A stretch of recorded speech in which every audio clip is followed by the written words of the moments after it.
Evidence থেকে যেটা ফুটে উঠেছে from the lapses of the investigating officer both of West Bengal and CBI, তাতে দেখা যাচ্ছে many other persons are involved in this case.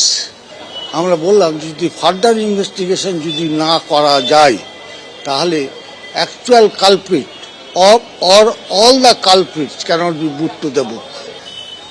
খাওয়া দাওয়া হয়েছিল, 5 জন মিলে যে খাওয়া দাওয়া হয়েছিল নিশ্চয়ই কোনো প্লাস্টিক কন্টেনারে দিয়ে গেছিল। সেই প্লাস্টিক কন্টেনার কোথায়? কোনো সিজ করেছে?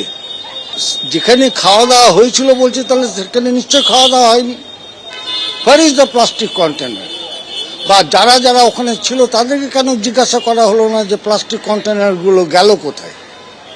সেকেন্ড কোশ্চেন যেটা আমরা মেনলি ধরেছি, যেটা হচ্ছে এই যে পিএমটা হয়েছে, পিএমটা মোস্ট পারফাংটারি ম্যানারে পিএম হয়েছে।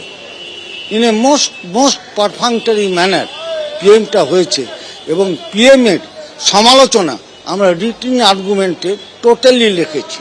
ফাইলটা দেখতে পাচ্ছ, এই ফাইলটাই আজকে বিচারকের টেবিলে জমা দিয়েছেন ওই নিহত তরুণী চিকিৎসকের পরিবারের আইনজীবীর তরফে।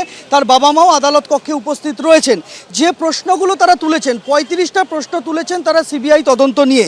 রেকর্ডে উল্লেখ করা হয়েছে যে ওই রাতে ডাক্তার অর্ক সেন, যিনি সহ ডাক্তার ছিলেন অন ডিউটি ওই রাতে, তিনি একটি ফুড ডেলিভারি অ্যাপের মাধ্যমে খাবার অর্ডার দিয়েছিলেন।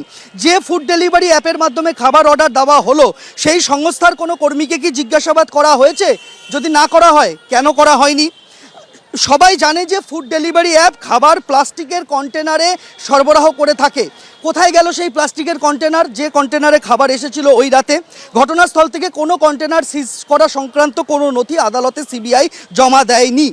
তারা প্রশ্ন তুলেছেন যে যদি ধরে নেওয়া হয় যে খাবার পরে কন্টেনারটি ফেলে দেওয়া হয়েছিল, তাহলে সেই এভিডেন্স জোগাড়ের চেষ্টা করা হলো না কেন? ওই রাতে একসাথে সবাই বসে খাওয়া দাওয়া করেছিল এমন কোনো চিহ্ন ঘটনাস্থল থেকে বা তার সংলগ্ন কোনো জায়গা থেকে তদন্তকারীরা বাজেয়াপ্ত করে আদালতে সেই নথি দেননি। এইটা নিয়ে প্রশ্ন তোলা হয়েছে। যে ডিজিটাল অ্যাপের মাধ্যমে খাবার অর্ডার দেওয়া হয়েছিল ওই রাতে, সেই অ্যাপের ডিজিটাল অ্যাকাউন্ট সিজ করা হয়েছে কি? ওই খাবার হয় অর্ডার দিয়েছিলেন ভিকটিম তরুণী, অর্থাৎ যিনি নিহত হয়েছেন তিনি, অথবা তার কোনো সহচিকিৎসক। তাদের ওই ফুড ডেলিভারি অ্যাপের অ্যাকাউন্ট অ্যাভেলেবেল ছিল তদন্তকারীদের কাছে। তার কি ডিজিটাল এভিডেন্স হিসেবে আদালতে কিছু জমা দেওয়া হয়েছে? উত্তর না। এই প্রশ্নটা তুলেছেন তারা।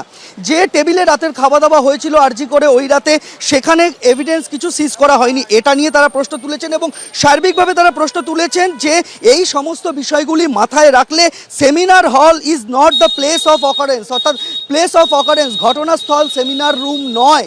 এই বিষয়টা আদালতকে লিখিতভাবে জানানো হলো নিহত তরুণী চিকিৎসকের পরিবারের তরফে।